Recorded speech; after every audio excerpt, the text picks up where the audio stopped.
Meios de transporte.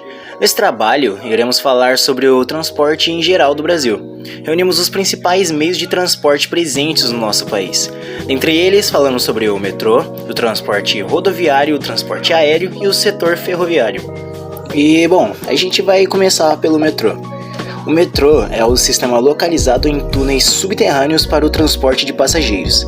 Esse segmento normalmente segue um sistema de linhas e estações, onde os metrôs seguem cada um a sua linha e assim percorrem toda a cidade. As desvantagens associadas a esse meio de transporte são a lotação, o pouco conforto, o preço alto e, ocasionalmente, problemas derivados da falta de manutenção, o que acaba resultando em grandes transtornos para os passageiros desse tipo de transporte. Transporte aéreo. É cada vez maior o número de pessoas que viajam e utilizam o serviço de empresas de transporte aéreo. Aeroportos lotados, voos atrasados, cancelados, escalas não previstas, extravio de bagagem. Enfim, inúmeros problemas que se tornaram recorrentes e que atrapalham muito a vida e a rotina do trabalhador e do consumidor. Com exceção de problemas climáticos, como tempestade, furacões, etc., que colocam em risco os passageiros, a alegação de falha mecânica das aeronaves e de carga horária de trabalho da tripulação, entre outras, não afastam a responsabilidade das companhias aéreas pelo transtorno e incômodos causados aos passageiros.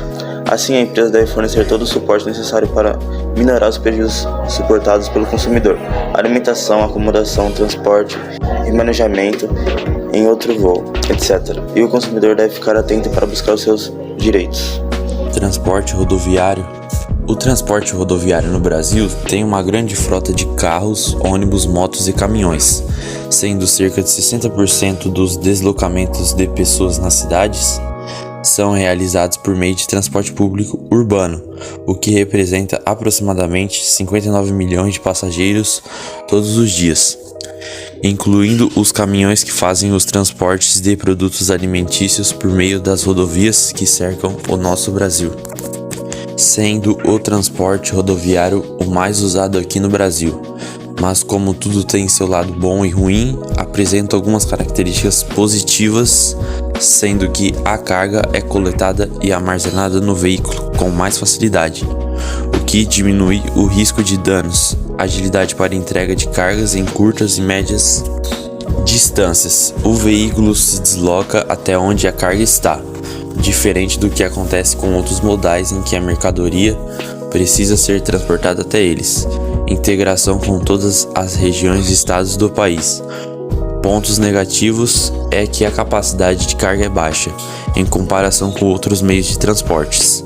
Alto custo de manutenção de veículos e rodovias. Fretes representam custos dúbios e podem ser elevados para as empresas e baixas para os profissionais de transporte.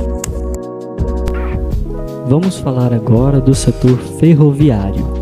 Durante a história, o setor ferroviário sempre foi preferido no Brasil, especialmente pelo setor rodoviário. Atualmente, esse setor se encontra um tanto quanto deixado de lado pelo governo. Muitas vezes, ou quase sempre, esse meio de transporte é esquecido pelo governo como não sendo mais tão importante como antigamente, devido às modernidades de hoje em dia, como transporte de aplicativo, táxi, ônibus, veículo particular, entre outros. No entanto, seria interessante se tivéssemos este recurso mais forte, principalmente nas áreas interioranas do Brasil, tanto como o transporte de carga quanto o transporte de passageiros. Nas grandes cidades é muito utilizado, porém não há investimento significativo para que haja melhoras nesse setor e, consequentemente, para a sua melhor utilização. Eu escolhi trabalhar esse tema porque eu acho ele muito importante e, na minha humilde opinião, merece um reconhecimento e a sua valorização. A melhora nesse setor seria muito benéfico para nós.